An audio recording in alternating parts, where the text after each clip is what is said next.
hanya dengan Rp15.000 per bulan, Anda telah turut berpartisipasi dalam menyebarkan dakwah bersama Tarbiyah Sunnah. Barakallahu fikum. Baik, bismillahirrahmanirrahim. Assalamualaikum warahmatullahi wabarakatuh. Alhamdulillahilladzi hadana lihadza wa ma kunna linahtadiya laula an hadanallah. Wa asyhadu an la ilaha illallah wahdahu la syarikalah wa asyhadu anna Muhammadan abduhu wa rasuluh. Ya ayyuhalladzina amanu taqullaha haqqa tuqatih wa la tamutunna illa wa antum muslimun. Wa ba'd. Para pendengar radio Tarbiyah Sunnah Bandung dimanapun Anda berada, juga para pendengar radio-radio lain, para pemirsa Persada TV dan juga TV lain, dan juga para netizen melalui akun manapun di mana saja Anda berada, terkhusus kepada para jamaah yang tergabung ke dalam Majelis Ta'lim Mumtaz Indonesia, di mana saja Anda berada, para alumni haji dan umroh di bawah penyelenggaraan travel Mumtaz Indonesia ataupun Nasratul Ummah, di mana saja Anda berada. Alhamdulillah kembali kita berjumpa dalam pembahasan kitab Ad-Da' wa Dawa, buah karya dari Al-Imam Ibnu Qayyim rahmatullahi alaih. Kita sedang membicarakan tentang beberapa efek buruk dari dosa. Poin terakhir, bahwa dosa atau maksiat membutakan mata hati. Kita lanjut. Salah satu di antara dampak buruk dari dosa atau maksiat adalah tusaghirun nafs wa tuhaqqiruha. Maksiat itu bisa membuat jiwa pelakunya menjadi hina, menjadi rendah, menjadi kerdil dan kecil. Berkata Al-Imam Ibnu Qayyim, wa min uqubatiha annaha tusaghirun nafsi wa tuqammiha wa tuqmi'uha wa tudassiha wa tuhaqqiruha hatta tasira asghara syai'in wa ahqarahu kama anna at-ta'ata tunammiha wa tuzakkiha wa tukabbiruha. Di antara dampak buruk dari maksiat adalah kemaksiatan bisa membuat jiwa menjadi hina, menjadi rendah, menjadi kotor, sehingga menjadi sesuatu yang terhina, terendah, dan terkotor. Sebagaimana sebaliknya dari kemaksiatan, yaitu ketaatan, akan membuat jiwa ini menjadi besar, mulia, dan menjadi bersih. Allah Azza wa Jalla berfirman dalam surat Asy-Syams ayat 9 dan ayat 10, qad aflaha man zakkaha wa qad khaba man dassaha. Sungguh berbahagia orang yang mensucikan jiwanya, dan sungguh rugi orang yang dassaha. Dassaha itu maknanya menghinakan, maknanya merendahkan. Maknanya adalah qad aflaha man kabbaraha wa a'laha bi ta'atillahi wa adharaha wa qad khasira man akhfaha wa haqqaraha wa sagharaha bi ma'siyatillah. Makna dari ayat ini adalah sungguh berbahagia orang yang membuat jiwanya menjadi membesar, tinggi, mulia, bersih dengan mentaati Allah. Dan sebaliknya, sungguh rugi orang yang menyembunyikan jiwanya, merendahkan jiwanya, menghinakan jiwanya dengan cara bermaksiat kepada Allah Subhanahu wa ta'ala. makna dassaha artinya menyembunyikan karena malu. Sampai biasa disembunyikannya di tempat rendah dengan cara dikuburkan di dalam tanah. Berkata Imam Ibnu Qayyim, wa aslu tadsiyah al-ikhfa. Makna tadsiyah itu diambil dari kata dassaha, dassa yudassi, tadsiyatan. Qad akhaba man dassaha. Dassa, tadsiyah itu maknanya ikhfa. Ikhfa itu menyembunyikan karena malu. Sebagaimana firman Allah dalam surah An-Nahl ayat 59. Allah berfirman tentang orang Arab yang saat itu di zaman jahiliyah diberi anak perempuan. Mereka malu sampai wajahnya itu memerah saking malunya. Mereka itu menyembunyikan berita tentang ini, tentang bahwa anak yang lahir itu perempuan. Ada dua kemungkinan, tetap menahan, membiarkan anak perempuannya itu hidup dengan cara tetap dipelihara akan tetapi disembunyikan beritanya. Tidak disebar-sebarkan karena malunya atau dikuburkan di dalam tanah. Allah menyatakan am yadussu fit turab, ataukah harus bayi perempuan tersebut mereka tutupi di dalam tanah dengan cara dikubur. Itu makna dassa. Disembunyikan karena aib, karena malu. Maknanya fal asi yadussu nafsahu fil ma'siyah wa yukhfi makanaha. Yatawara minal khalqi min su'i ma ya'ti bihi. Orang yang bermaksiat, dia itu menutupi, menyembunyikan jiwanya karena kemaksiatannya. Dia tidak mau diketahui dan dia menyembunyikan dirinya dari kalangan makhluk karena kemaksiatan, karena buruknya kemaksiatan yang dia lakukan. Maka dia merasa hina di hadapan manusia, merasa hina juga di hadapan Allah Azza wa Jalla, dan merasa hina di hadapan dirinya sendiri. Berdasarkan hal itulah maka kalau ketaatan, kebaikan membuat dirinya, jiwanya menjadi mulia, menjadi tinggi, menjadi bersih, sampai memang demikianlah ketika seorang hamba merendahkan diri di hadapan Allah Azza wa Jalla, semakin tinggilah kedudukannya. Semakin seorang hamba menghinakan diri di hadapan Allah Azza wa Jalla, semakin mulialah dia, baik dalam pandangan Allah ataupun dalam pandangan manusia. Oleh karena itu, posisi yang termulia dalam pandangan Allah adalah posisi ketika orang itu menghinakan diri di hadapan Allah. Yaitu sujud. Salat adalah keadaan yang menyebabkan pelakunya mulia.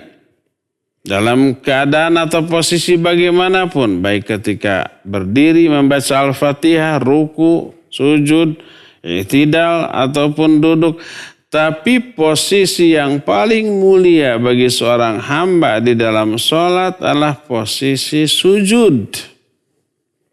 Di saat itu orang paling menghinakan diri, paling merendahkan diri di hadapan Allah.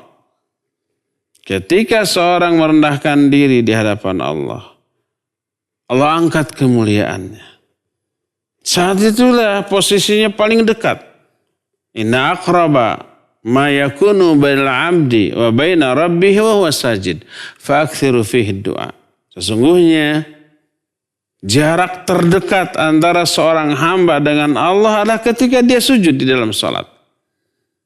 Maka perbanyak olehmu doa di dalam sujud. Karena saat itu doa didengar oleh Allah. Karena jaraknya dekat. Berdasarkan hal itulah maka semakin seseorang menghinakan diri di hadapan Allah.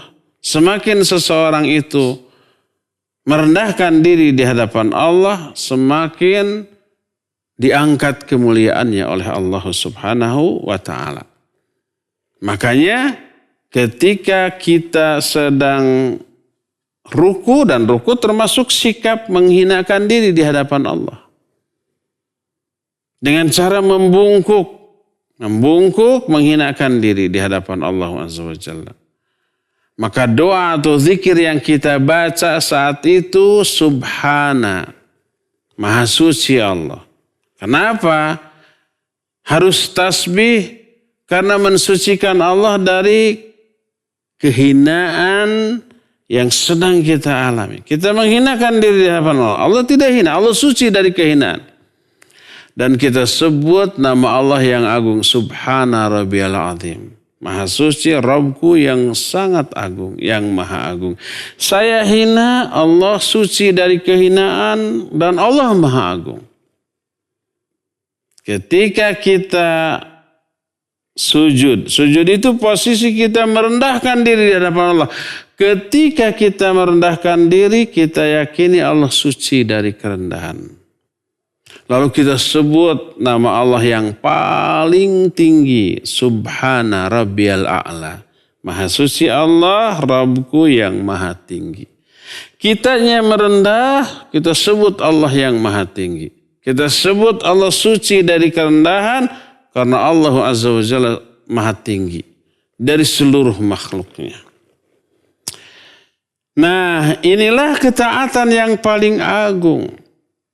Taatnya seorang hamba menyebabkan si hamba itu menjadi dimuliakan oleh Allah Subhanahu wa ta'ala. Dan begitulah cara Allah Subhanahu wa ta'ala memuliakan seorang hamba. Sebagaimana diterangkan di dalam salah satu ayat surah Fatir ayat yang ke-10, man kana yuridul izzata falillahil izzatu jami'an. Siapa orang yang menginginkan kemuliaan, maka sesungguhnya kemuliaan itu milik Allah Subhanahu wa ta'ala. Semuanya. Dan Allah hanya akan memuliakan hamba-hamba yang memang layak untuk dimuliakan. Yang banyak ruku, yang banyak sujud, yang banyak taat, yang patuh, tunduk kepada aturan Allah Azza wa Jalla, Allah akan muliakan. Wa tu'izzu man tasya' wa tudhillu man tasya'. Ya Allah, Engkau memuliakan siapa saja orang yang ingin Engkau muliakan. Dan Engkau merendahkan. Wa tudhillu man tasya'. Engkau merendahkan orang yang Engkau kehendaki untuk direndahkan. Hina atau rendahnya seseorang itu bukan karena dihinakan, dimuliakan oleh orang, tapi oleh Allah. Cuma Allah mah tidak akan zalim. Enggak mungkin orang yang taat dihinakan oleh Allah, enggak. Enggak mungkin orang yang durhaka dimuliakan oleh Allah, enggak. Sebagaimana dalam kunut witir yang kita baca, salah satu kalimatnya adalah la ya'izzu man la yadhillu mawwalait wa la ya'izzu man adait. La yadhillu mawwalait. Tidak akan hina orang yang Kau cintai ya Allah. Tidak akan dihinakan olehmu orang-orang yang tunduk taat patuh kepada wala ya'izzu man adait, dan tidak akan mulia orang-orang yang Kau musuhi. Dimusuhi karena kedurhakaannya, dimusuhi karena kemaksiatannya, dimusuhi karena penyimpangan-penyimpangannya. Dimusuhi oleh orang yang dimusuhi oleh Allah nggak akan mulia. Wala ya'izzu man adait. Wala la yadhillu ma walait. Wala ya'izzu man adait. Allah hanya memuliakan orang-orang yang memang pantas untuk dimuliakan. Walillahil izzatu walirasulihi walil mu'minin. Kemuliaan itu milik Allah, milik Rasul, dan milik orang-orang yang beriman karena keimanannya. Nah, salah satu contohnya adalah aplikasi dari iman, yaitu umpamanya mengamalkan Al-Quranul Karim. Membacanya, menghafalkannya, memahaminya, mengamalkannya, mengaplikasikannya, mewujudkannya, mengajarkannya, mendakwahkannya, dan membelanya. Siapa yang demikian Allah muliakan. Sabda Nabi SAW dalam hadis sahih riwayat Imam Muslim menyatakan, Inna Allah yarfa'u qauman bihadzal kitab wa yadau bihi akharin. Allah akan mengangkat kemuliaan suatu kaum karena kitab Al-Quran ini. Kitab Al-Quran ini dimuliakan oleh mereka dengan cara diperlakukan seperti kita sekarang memperlakukan HP kita. Nyaris orang sekarang gak bisa hidup tanpa HP. Ketika tidur, HP dipegang, disimpan di sebelahnya. Sebelum tidurnya diutak-atik, dibuka. Apapun yang ada di dalamnya dibuka. Sampai ketika tidur pun HP ini mungkin di dada atau di pinggir. Padahal itu konon katanya berbahaya. Karena radiasinya berefek buruk kepada kita. Jauhkan HP dari diri kita ketika tidur. Bangun tidur yang pertama kali dibuka apa? HP. Dilihat ada pesan yang masuk atau tidak. Dilihat kemarin saya memposting sesuatu tulisan di dalam medsos kita. Apa ada yang komen, ada yang nge-like, ada yang ngasih jempol, atau ada yang bertanya atau tidak. Atau justru lebih banyak haters dibanding loversnya. Kemana-mana HP tidak pernah lepas. Luar biasa agung dan mulianya bila kita memperlakukan mushaf Al-Quran seperti itu. Selalu dibuka, selalu dibaca, selalu ditelaah. Akan Allah muliakan. Karena ini merupakan sebuah ketaatan yang luar biasa. Oleh karena itu salah satu di antara doa yang dipanjatkan oleh para ulama as-salafus saleh adalah doa ini bagus untuk kita hafal kemudian kita baca sesering mungkin. Allahumma izzani bi ta'atik wa la tudhillani bi ma'siyatik. Ya Allah, muliakan aku dengan cara mentaatimu. Beri hidayah kepadaku untuk taat kepadamu. Itulah cara Allah memuliakannya. Allahumma izzani bi ta'atik wa la tudhillani bi ma'siyatik. Dan jangan engkau hinakan aku dengan cara bermaksiat kepadamu. Jangan biarkan aku melakukan kemaksiatan kepadamu sehingga engkau menghinakan aku.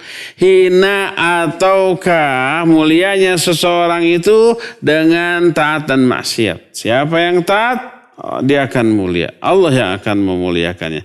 Siapa yang maksiat, maka dia akan dihinakan oleh Allah SWT. Kalau sudah dihinakan, tak ada lagi seorang pun yang memuliakannya.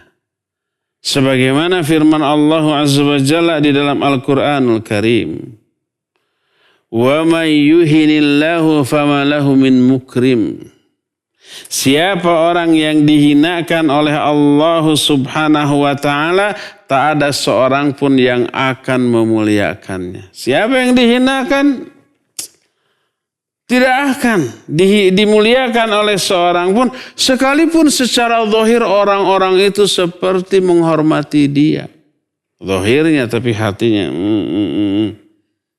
buruk kedudukan orang itu dalam hati manusia, sekalipun secara zahir orang itu mungkin seperti dihormati. Mungkin karena kekuasaannya ditakuti, ditaati, tapi hatinya membencinya. Atau karena pangkatnya, karena jabatannya, karena uang yang dimilikinya, karena masanya, dan seterusnya. Seolah-olah seperti dihormati padahal dibenci. Dari sinilah kita mengetahui kalau umpamanya ketaatan, ibadah, iman, amal soleh, kebaikan-kebaikan menyebabkan jiwa orang itu bersih dan suci, menyebabkan jiwa orang itu agung dan tinggi, menyebabkan orang itu dimuliakan baik oleh sesama manusia ataupun oleh Allah SWT, maka sebaliknya dosa, kemaksiatan, penyimpangan, kesalahan, kekeliruan menyebabkan hati ini menjadi kotor, menjadi rendah, menjadi hina, menjadi tak berharga, kecil dan kerdil. Siapa yang akan menghinakannya? Ya Allah Subhanahu wa ta'ala. Berdasarkan hal itulah maka berkata Abdullah bin Mubarak rahimahullahu ta'ala dalam sebait syairnya,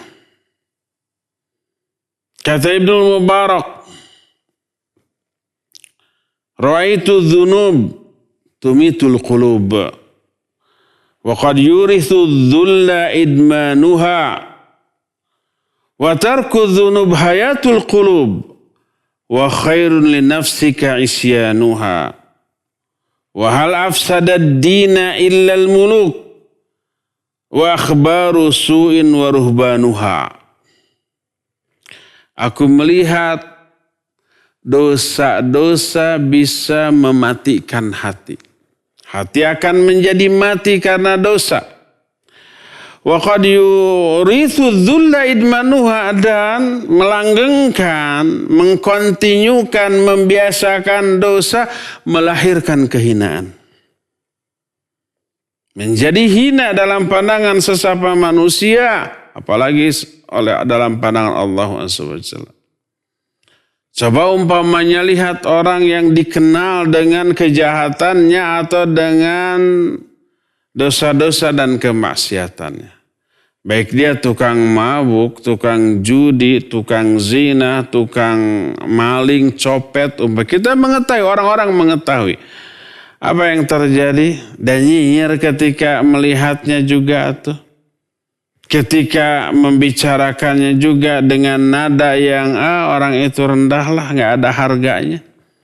Mungkin para pelaku dosa-dosa tadi, tukang judi, tukang mabuk, tukang zina, tukang maling gitu ya, nggak berani tampil di hadapan orang-orang. Kalau keluar dia mungkin subuh-subuh sebelum orang-orang pada keluar, pulangnya malam-malam ketika orang-orang sudah masuk ke dalam rumah dan kamarnya masing-masing. Kalau dia harus keluar pada siang hari, ditutupi, dan pandemi yang sekarang sedang kita alami ini membantu dia. Karena semua orang memakai masker, aman tuh. Memakai masker, pakai topi, ketutup tuh matanya. Pakai aja kacamata hitam, aman. Kenapa tidak berani tampil? Karena merasa hina. Merasa dirinya hina di hadapan warga atau masyarakat setempat, sekitar. Makanya Imam Ibnu Mubarak menyatakan wa qad yurithu dhulla idmanuha. Membiasakan diri dalam dosa, terus menerus dalam maksiat, akan mewariskan, melahirkan kehinaan. Wa tarku dzunub hayatul qulub, meninggalkan dosa adalah penyebab hidupnya hati. Dan itulah hakikat dari ketakwaan. Takwa itu artinya menjaga diri dari apa yang membahayakan dirinya. Apa yang membahayakan dirinya? Oh, laknat Allah, murka Allah, kebencian Allah, azab dan hukuman dari Allah. Itu tuh yang membahayakan diri. Dan penyebabnya adalah dosa dan maksiat. Siapa yang berdosa, terjerumus ke dalam kemaksiatan, Allah akan murka. Allah akan marah. Allah akan benci. Allah akan hukum dia. Mungkin di dunia dan pasti kalau di akhirat. Kadang ada yang di dunia tidak dihukum, dirapel nanti di akhirat. Itu lebih berbahaya, lebih dahsyat. Nah, makanya meninggalkan seluruh dosa itu menyelamatkan dari murka dan azab Allah. Dan itulah hakikat dari ketakwaan. Takwa itu ja'lul insan wiqayatan mimma yakhafuhu min azabillahi azza wa jalla. Takwa itu adalah seseorang manusia, seorang hamba membikin benteng, perisai yang memberikan keamanan dari apa yang dia takuti dari azab Allah SWT. Bentengnya itu ketaatan. Bentengnya itu, perisainya itu menjauhkan diri dari dosa. Maka siapa orang yang menjauhkan diri dari dosa, dia bertakwa dan itu perisai. Selain menyelamatkan, juga akan membuat jiwa ini hidup dalam keadaan mulia. Wa tarku dzunub hayatul qulub. Meninggalkan dosa adalah kehidupan bagi hati. Wa khairun li nafsika isyanuha. Maka sangat bagus bagi jiwamu untuk menjauhi dosa. Menghindarkan dosa, bermaksiat kepada dosa, durhaka kepada dosa. Maksiat kepada dosa, durhaka kepada dosa artinya bertolak belakang dengan dosa, menjauhi dosa, meninggalkan dosa. Wa hal afsadad din illal muluk wa akhbaru su'in wa ruhbanuha. Tidak ada yang bisa merusak agama kecuali para raja dengan kekuasaannya dan kedurhakaannya. Oh, agama rusak. Ya. Oleh karena itulah maka kita bisa melihat kehinaan, kerendahan, dan kerusakan yang akan teralami oleh seseorang karena apa? Karena dosa dan maksiat. Dan sebaliknya untuk memperbaiki jauhi dosa, jauhi maksiat, pupuk ketaatan, pupuk iman, ibadah, dan amal soleh. Dan itulah yang akan membuat seseorang menjadi terhindar dari kehinaan. Berkata Imam Hasan al-Basri rahimahullahu ta'ala, innahum wa in taqtaqat bihimul baghal wa hamlajat bihim al-baradin inna dhallal ma'siyah yufariqu qulubahum aballahu illa ayudhilla man asah. Kata Imam Hasan al-Basri rahimahullahu ta'ala,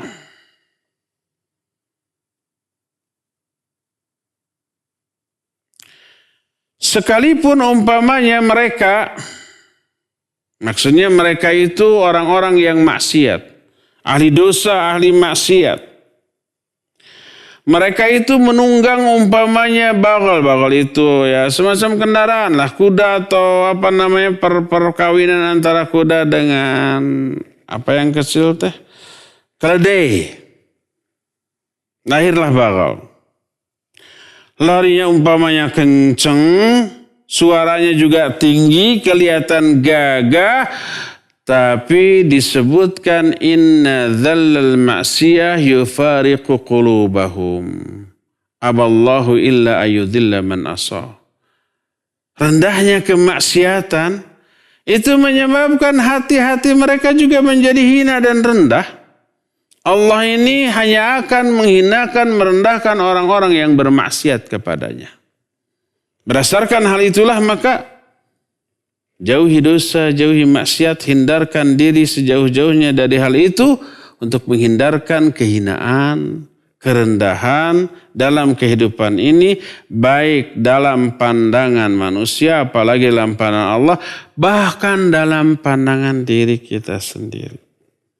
Betapa banyak orang yang tidak percaya diri hanya karena menyadari dia banyak dosa dan maksiat.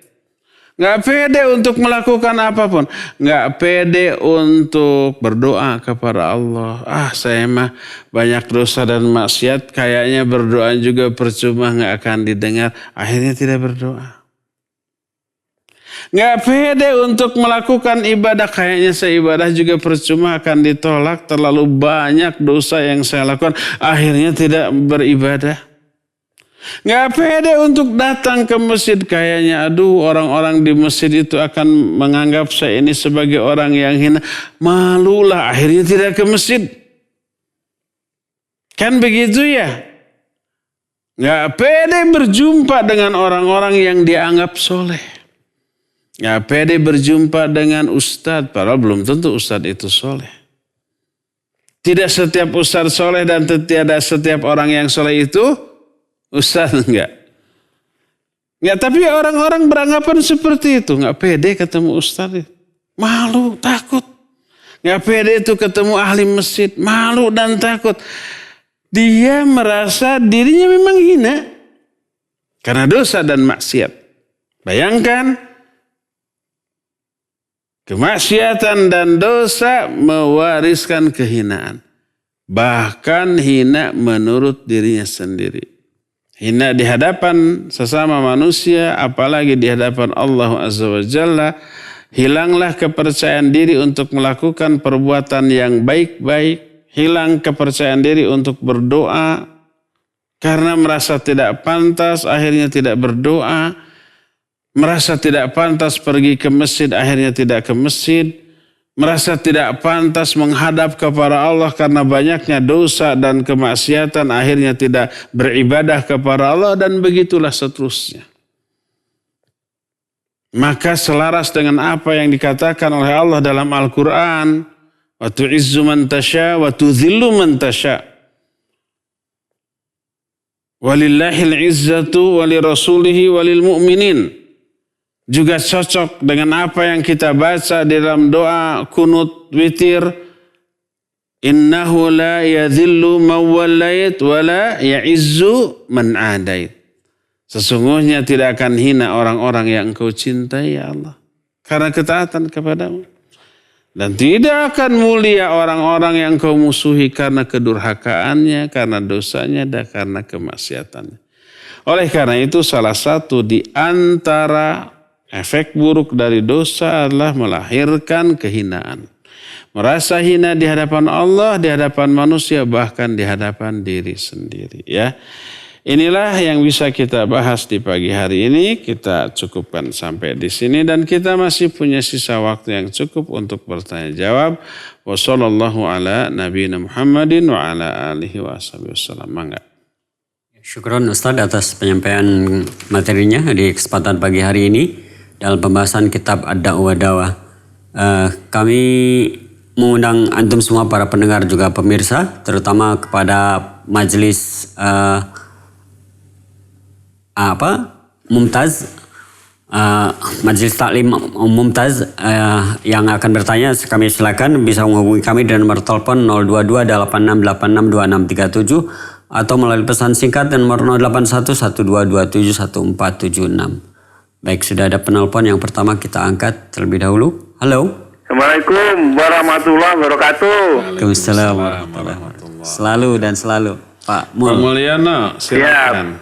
Ustaz, saya mau tanya, maksiat mengundang kehinaan, termasuk hina dari Allah dan hina dirinya sendiri dan orang lain. Ya, dikata apa untuk mencegah hal-hal maksiat itu? Sekian, assalamualaikum warahmatullahi wabarakatuh. Waalaikumsalam warahmatullahi wabarakatuh. Ya, barakallahu fiik Pak Mulyono di Margahayu, Bandung. Ya, maksiat menyebabkan kehinaan. Apa yang harus kita lakukan agar kita tidak terjerumus ke dalam hinaan tadi? Jangan dosa, jangan maksiat. Bagaimana caranya agar tidak melakukan dosa dan tidak melakukan maksiat? Lakukan ketaatan. Laksanakan seluruh perintah Allah.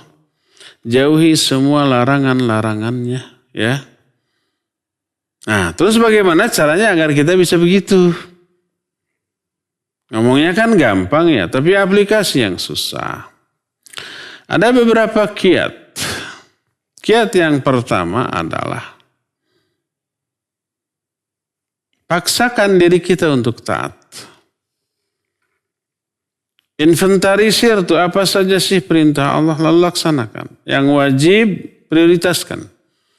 Kemudian ikuti dengan yang sunnah. Apapun bentuknya. Salat ada yang wajib ada yang sunnah. Saum ada yang wajib ada yang sunnah. Haji, ya haji wajib. Ada juga yang sunnah bagi orang yang sudah pernah haji lalu ingin haji lagi sunnah. Demikian juga umrah. Baca Al-Quran, infak dan sedekah, talabul ilmi, silaturahmi dan seterusnya. Lakukan. Inventarisir, bikin list apa saja yang Allah haramkan. Kita jauhi. Paksakan diri kita untuk melaksanakan perintah Allah semaksimal yang kita bisa.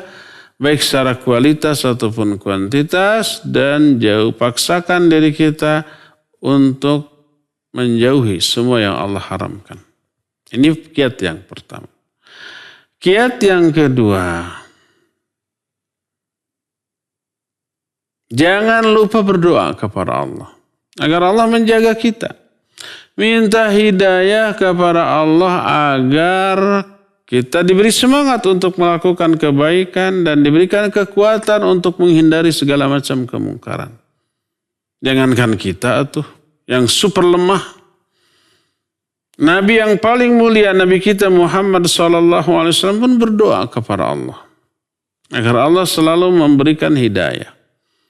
Makanya di antara doa-doanya adalah Allahumma inni as'aluka fi'lal khairat. Wa tarkal munkarat. Wa hubbal masakin. Wa antaghfirali wa tarhamani. Wa idha aradta fitnata qawmin fatawaffani ghaira maftun.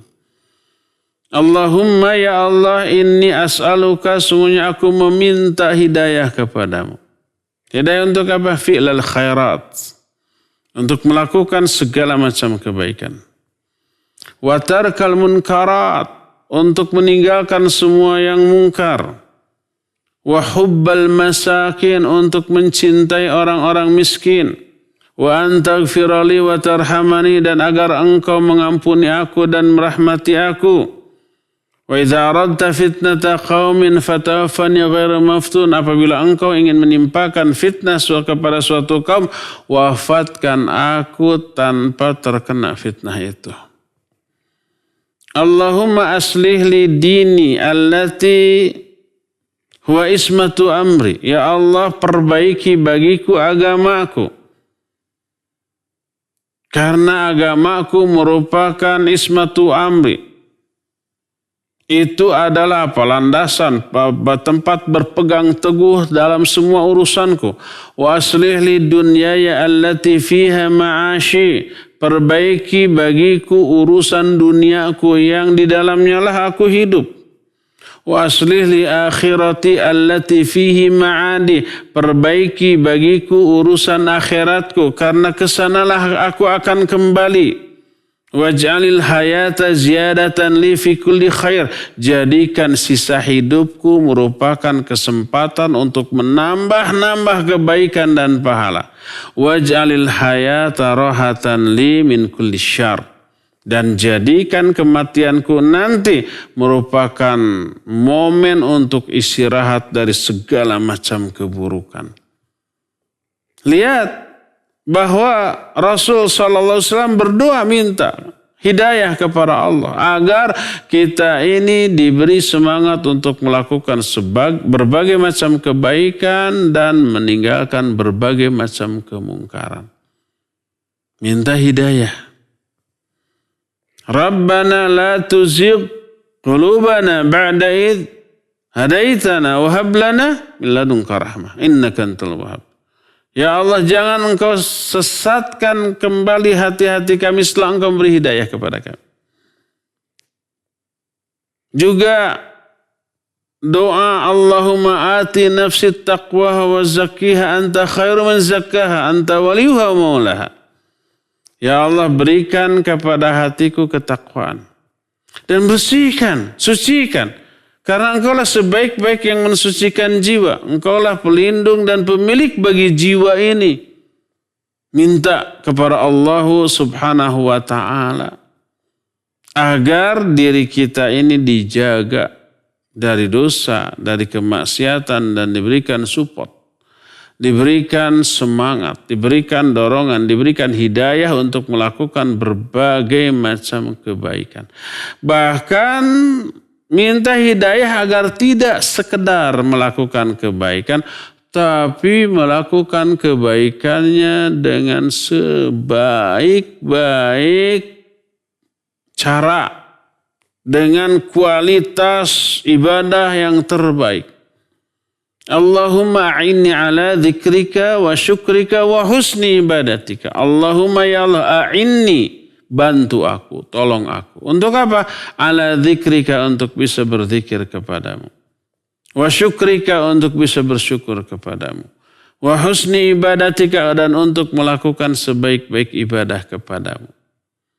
Minta ya kepada Allah subhanahu wa ta'ala. Ini kiat yang kedua.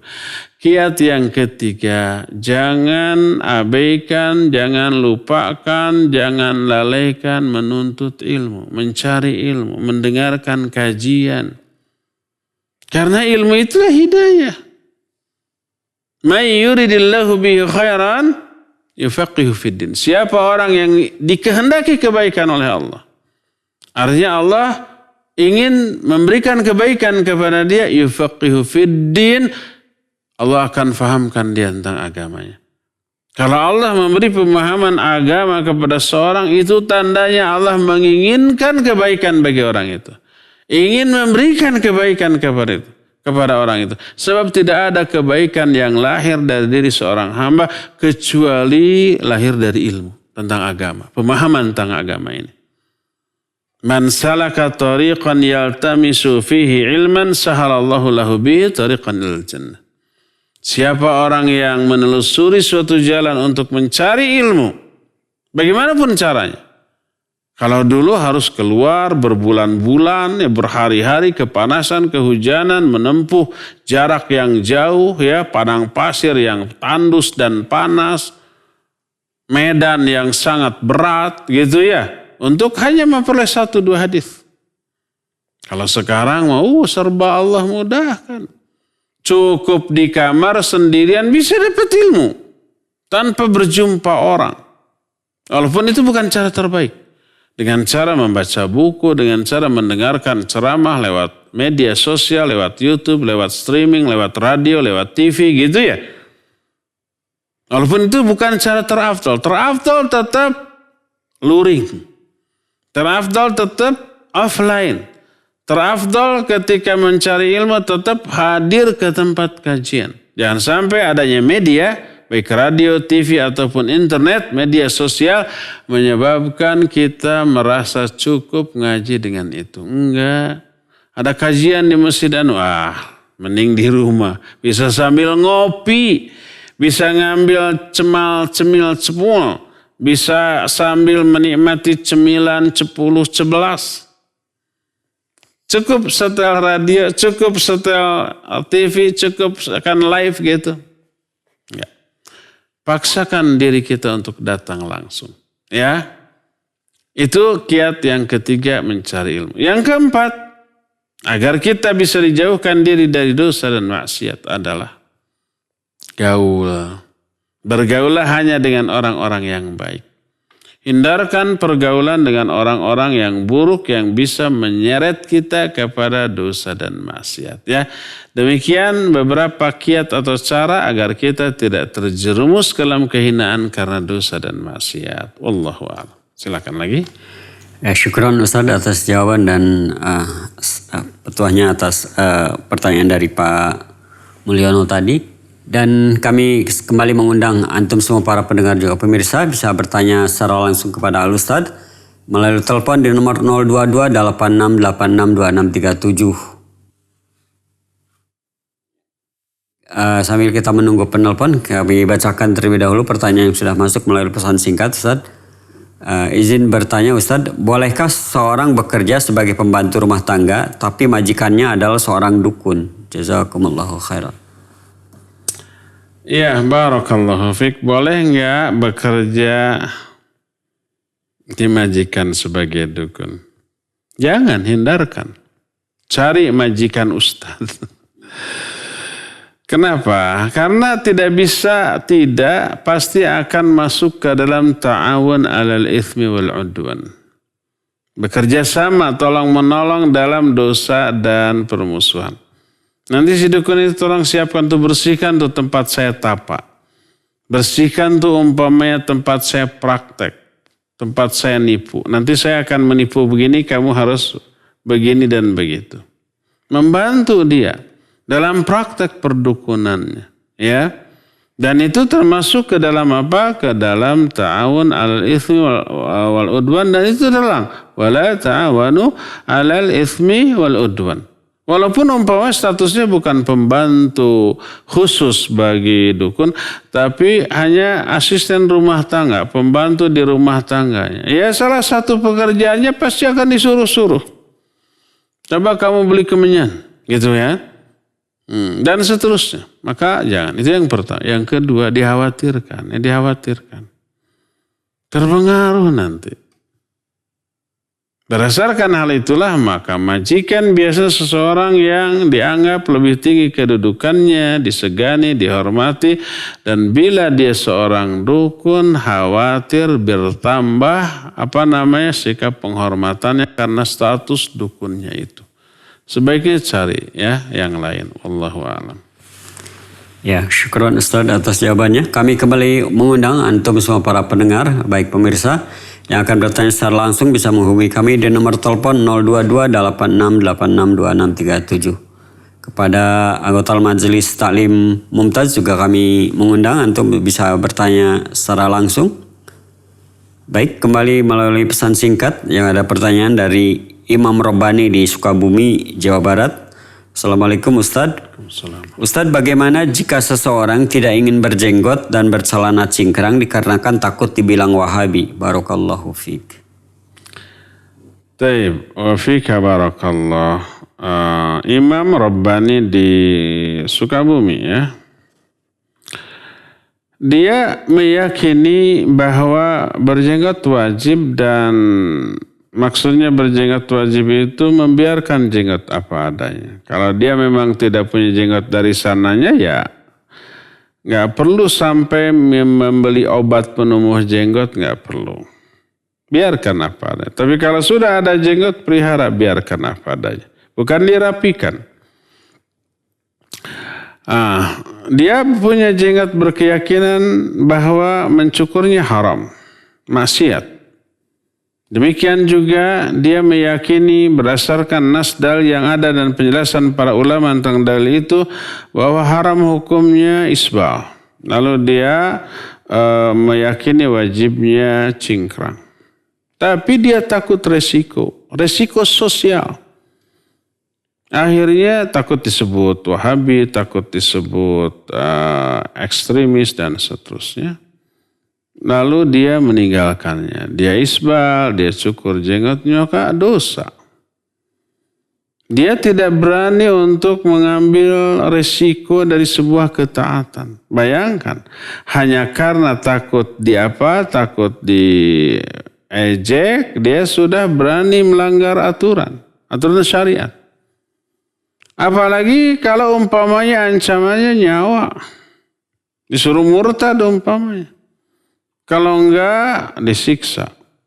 Kalau enggak nanti akan diberi sanksi hukuman ini dan hukuman itu. Maka dia bisa saja melanggar larangan, meninggalkan perintah yang lebih wajib daripada hal itu. Tak mustahil bisa menjadi murtad karena tidak mau mengambil risiko. Padahal tidak ada satu kebaikan pun yang diamalkan kecuali di sana ada risiko. Apapun bentuk risikonya. Risiko sosial, risiko politik, risiko ekonomi, ya itu banyak. Dan itulah nilai dari sebuah perjuangan dalam melakukan ketaatan. Maka orang tersebut tetap terkena dosa. Apa yang Allah ancamkan untuk orang yang isbal tanpa sombong akan kena. Kata Rasul SAW hadis sahih riwayat Imam Bukhari, ma asfala minal ka'baini minal izar fafinnar. Setiap izar atau pakaian yang diulurkan melebihi 2 mata kaki maka tempatnya di neraka. Ini tanpa sombong. Kalau dengan sombong ada 4. Man jarra thawbahu khuyala lam yandurillahu ilaihi yaumal qiyamah wala yukallimuhum wala yuzakkihim walahum adzabun alim. Siapa orang yang mengulurkan pakaiannya karena sombong? Nah, ini baru karena sombong. 4 sanksinya. Ya. Apa 4 itu? Yang pertama, Allah tidak akan memandang dia. Allah hinakan di akhirat. Allah tidak akan mengajak bicara. Allah murkai. Allah tidak akan sucikan. Allah tidak akan ampuni dosa-dosa. Dan bagi dia azab yang sangat pedih. Itu kalau sombong 4. Tapi kalau tanpa sombong hanya 1. Neraka aja. Sebagaimana hadis Bukhari tadi ya yang menyatakan ma asfala minal ka'baini minal izar fafinnar. Izar, pakaian yang diulurkan melebihi 2 mata kaki tanpa sombong itu tempatnya di dalam neraka. Karena dia dengan itu. Saya mah takut dibilang Wahabi. Nanti kalau dia wanita atau istrinya takut disebut ninja, takut disebut babegi sawah. Buka, akhirnya buka. Bisa begitu nanti ya. Jangan sampai kita takut resiko dalam melakukan ketaatan kepada Allah. Allahu a'lam. Syukron Ustaz atas jawabannya. Kami kembali mengundang antum semua para pendengar untuk bisa bertanya secara langsung. Baik melalui telepon di nomor 02286862637. Yang tadi sudah masuk, kami silakan bisa mencoba kembali. Baik, sambil kita tunggu, saya kembali bacakan pertanyaan melewat pesan singkat. Ustadz Afwan izin bertanya, kalau laki-laki yang suka mancing, sering mancing tapi biasa suka sholat, apakah mancing itu perbuatan maksiat? Syukran jazakumullahu khairan.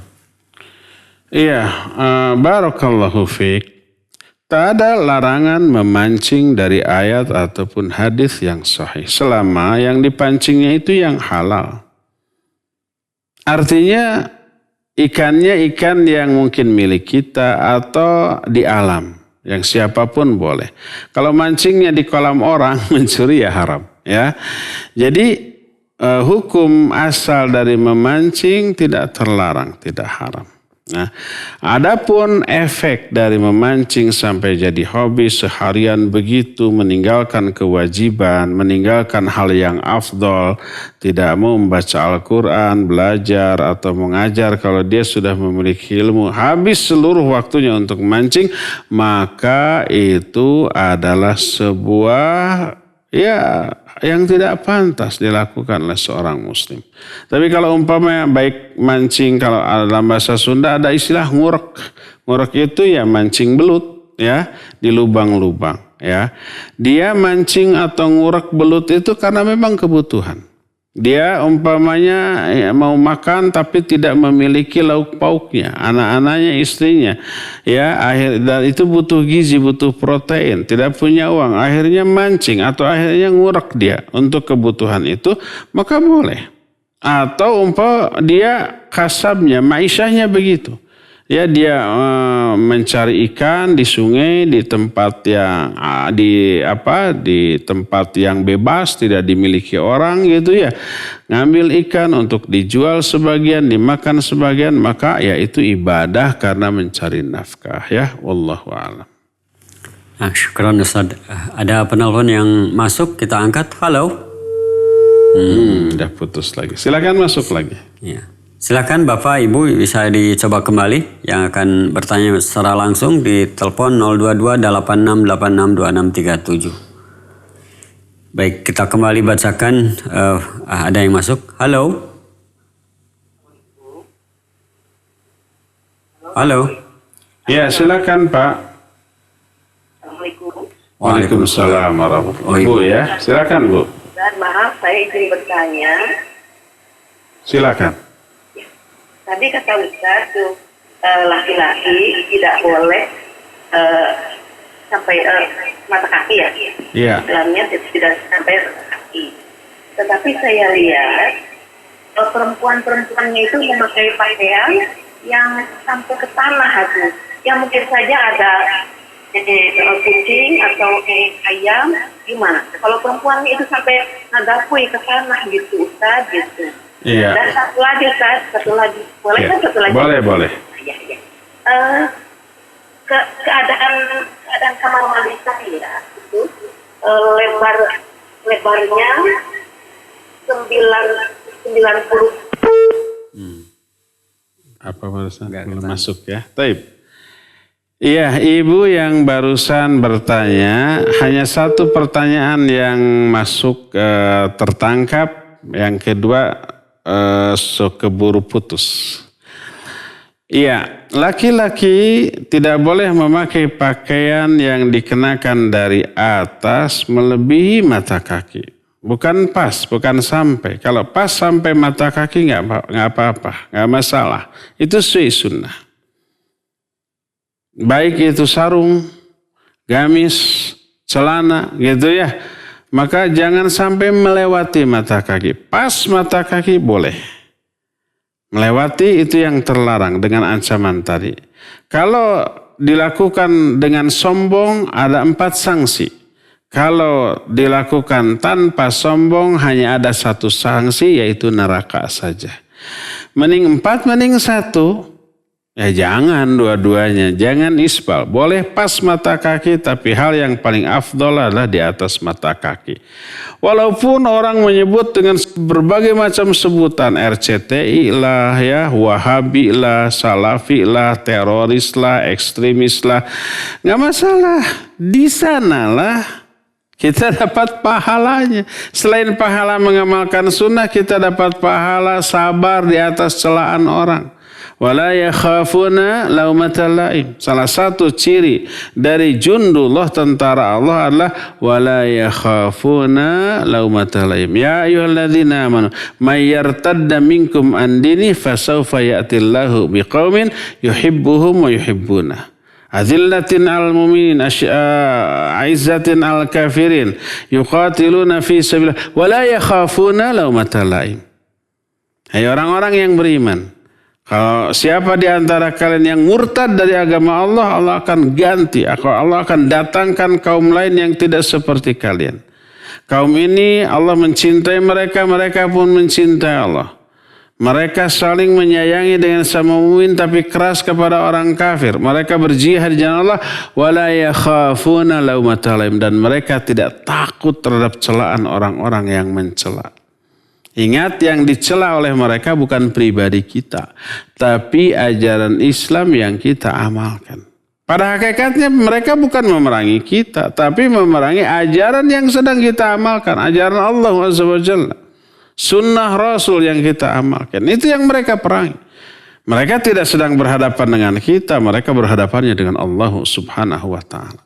Ya, itu untuk laki-laki. Nah, perempuan sebaliknya harus isbal. Apakah harus ngagapuin sampai ada yang ngagapuin? Iya, nggak masalah.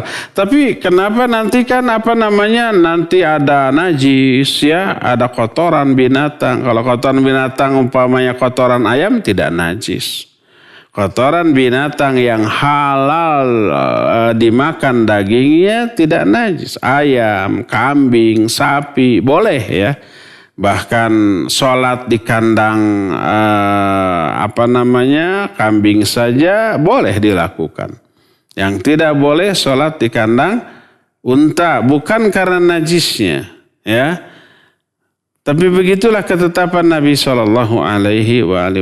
Nah, andai itu ada najis, kata Nabi SAW, yutahhiruha ma ba'daha. Nanti akan disucikan lagi oleh tanah setelahnya. Jadi ketika Nabi SAW menyatakan man jarra thawbahu khuyala lam yandurillahu ilahu yaumal qiyamah sampai akhirnya. Siapa orang yang mengelurkan pakaiannya karena sombong akan begini-begini. Lalu seorang wanita Ummu Salamah istri Nabi SAW menyatakan, ya Rasulullah fa kaifa tasna'un nisa'u biduyulihinna. Wahai Rasulullah, apa yang harus dilakukan oleh para wanita dengan ujung-ujung pakaian mereka? Kata beliau, yurkhina shibra. Ulurkan satu jengkal. Jadi harus melewati mata kaki. Apa kata Ummu Salamah? Idzan tankashifa aqdamuhunna. Kalau begitu, tumit-tumit mereka masih kelihatan. Apa kata beliau? Yurkhina dira'an wa la yazidna alaih. Ulurkan lagi satu hasta, jangan lebih. Artinya tumitnya harus ketutup. Artinya apa? Kena tanah ya. Nah lalu ada nanti pas jalan melewati yang najis. Mungkin.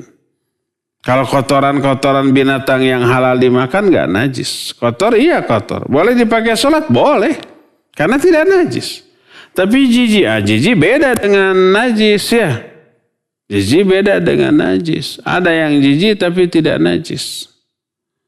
Ada yang najis tapi tidak jijik.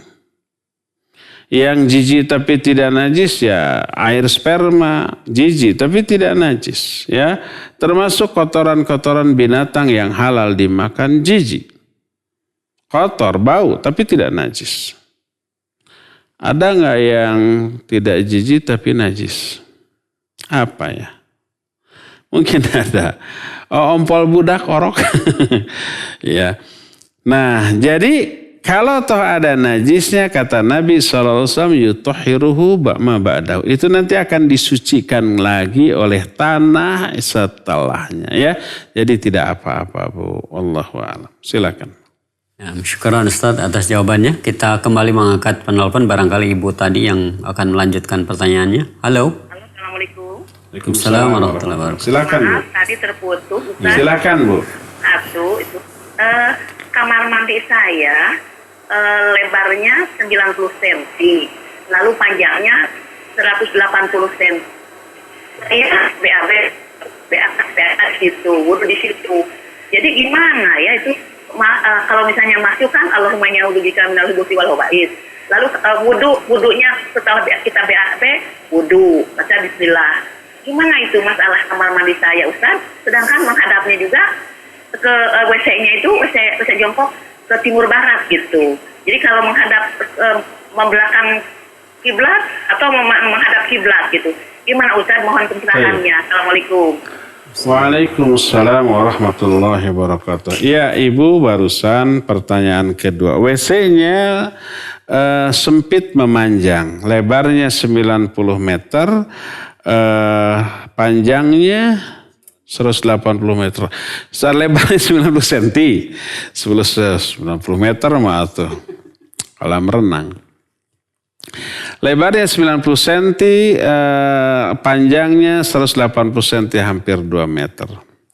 Ada dua masalah. Pertama, wudu sama bacaan basmalah ketika wudu. Yang kedua, ketika BAB, BAK itu menghadap atau membelakangi kiblat, gitu ya. Apakah dibolehkan atau tidak? Ya. Pertama, kalau berdoa, Bu, berdoanya sebelum masuk WC atau setelah keluar WC. Ketika mau masuk WC, sebelum melangkahkan kaki kiri ke dalam WC, baca doa. Nanti pas keluarnya, setelah melangkahkan kaki kanan keluar pintu WC, baru berdoa. Allahumma ghufranaka. Itu yang pertama ya. Yang kedua, bagaimana wudhu di sana? Ya wudhulah seperti biasa. Bagaimana dengan bismillah? Bismillahnya diucapkan di dalam hati. Tidak diungkapkan secara jahar. Cukup dalam hati kemudian berwudhulah ya. Karena adanya larangan menyebut nama Allah atau membaca ayat di dalam WC ya. Yang dimaksud adalah zikir lisan. Adapun zikir hati dan pikiran maka boleh. Ketika umpamanya di dalam WC ya, kita mengingat kebesaran Allah, kita mengingat alam kubur, kita mengingat surga dan neraka, itu zikir. Tapi zikir dengan hati, dengan fikiran maka boleh, tidak apa-apa. Bahkan sebagian ulama saking tidak ingin ada waktu yang terlewat tanpa ilmu, ketika mereka masuk WC, mereka memanggil atau menyuruh muridnya untuk berdiri di luar WC dan membacakan kitab secara keras agar terdengar oleh gurunya yang sedang ada di dalam WC. Jadi di dalam WC pun tetap belajar. Nah itu termasuk zikir dengan hati dan pikiran, gak masalah.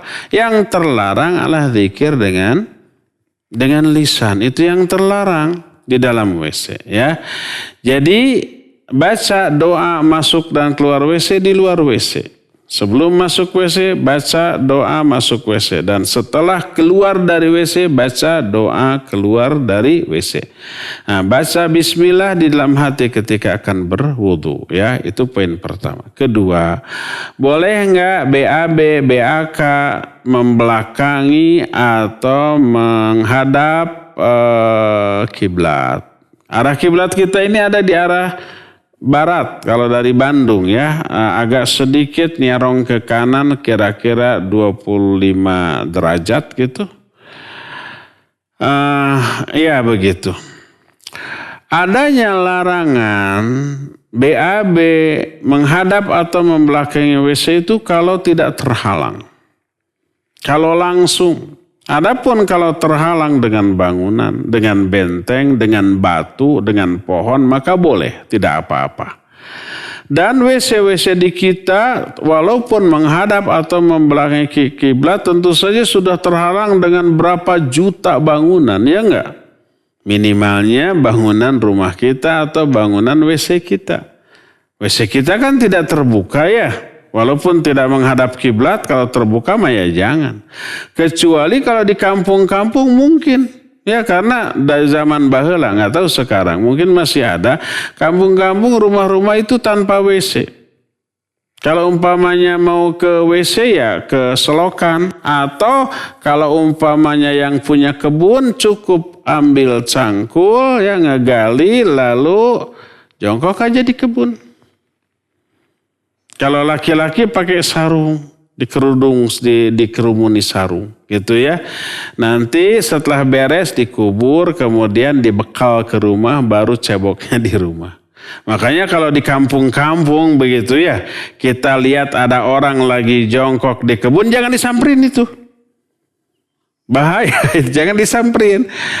Lagi apa? Biasa aja disamperin, mau sambil bawa goreng pisang atau bala-bala di sana. Kita ngopi, jangan, ya jangan. Mungkin lagi BAB, mungkin, ya. Maka walaupun tidak membelakangi atau menghadap kiblat, ya jangan kalau di tempat terbuka seperti itu. Terhalang oleh apa? Terhalang oleh bangunan, oleh pohon, ataupun oleh batu. Wallahu a'lam bishawab. Terakhir ya. Syukran Ustaz atas jawabannya. Kita bacakan satu pertanyaan melalui pesan singkat. Ustaz, bagaimana sikap kita terhadap kelezatan petunjuk iman dan Islam yang Allah beri kepada kita?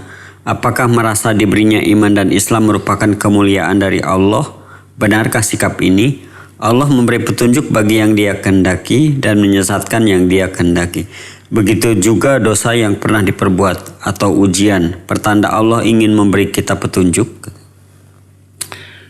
Barakallahu fiik. Iya. Itu adalah rahmat dan karunia dari Allah. Hidayah, rahmat dan karunia yang paling mahal. Gak bisa dibeli. Seandainya hidayah bisa dibeli dengan uang miliaran, kita akan beli. Kalau punya uangnya. Tapi alhamdulillah hidayah tidak perlu dibeli dengan uang. Tapi harus diraih dengan perjuangan. Orang miskin, orang fakir yang gak punya apa-apa pun bisa meraihnya. Orang kaya, orang yang berkuasa tidak bisa mendapatkannya kalau tidak memperjuangkan dan mengikhtiarkannya. Harus, ya. Makanya ketika kita memperoleh hidayah iman, hidayah ibadah, hidayah amal soleh, melakukan banyak kebaikan, itu rahmat dan karunia. Apakah kita pantas merasa bangga? Harus merasa bangga. Wa fadlillahi wa rahmatihi fabidzalika falyafrahu wa khairu mimma yajma'un. Dengan rahmat dan karunia dari Allah, maka dengan hal itu silakan kalian berbangga-bangga, silakan kalian bergembira. Huwa khairu mimma yajma'un, itu jauh lebih baik daripada apa yang mereka kumpulkan, daripada dunia, harta yang mereka kumpulkan. Kalau harta hanya melahirkan hisab dan tidak akan menguntungkan kita di akhirat kecuali kalau harta tersebut diinfakkan, disedekahkan, dipakai untuk kebaikan, baru menguntungkan. Tapi kalau hanya untuk menyenangkan diri sendiri, memberatkan diri kita di akhirat nanti. Tapi kalau hidayah ini menyelamatkan lahir ataupun batin, dunia ataupun akhirat, pribadi ataupun keluarga dan orang-orang di sekitarnya bisa terselamatkan oleh hidayah yang Allah berikan kepada kita. Kata Allah, fabidzalika falyafrahu. Dengan hal itu silakan kalian bangga, silakan kalian bergembira, ya. Huwa khairu mimma yajma'un, itu jauh lebih baik daripada harta, daripada mobil mewah yang pabalatak, daripada rumah mewah, daripada uang miliaran, bahkan juga triliunan. Jauh lebih baik hidayah dari Allah. Hidayah untuk iman, hidayah untuk amal soleh, hidayah untuk melakukan kebaikan, hidayah untuk melakukan ibadah, jauh lebih berharga, ya. Jadi boleh dan memang diperintahkan oleh Allah untuk ifrah, falyafrahu. Silakan kalian berbangga dan bergembira dengan hal itu. Ya, cukup ya sampai di sini, waktunya sudah habis. Insyaallah kita akan berjumpa kembali di hari Senin yang akan datang. Subhanakallahum bihamdik, asyhadu an la ilaha illa anta, astaghfiruka wa atubu ilaik. Walhamdulillahirabbil alamin. Wassalamualaikum warahmatullahi wabarakatuh.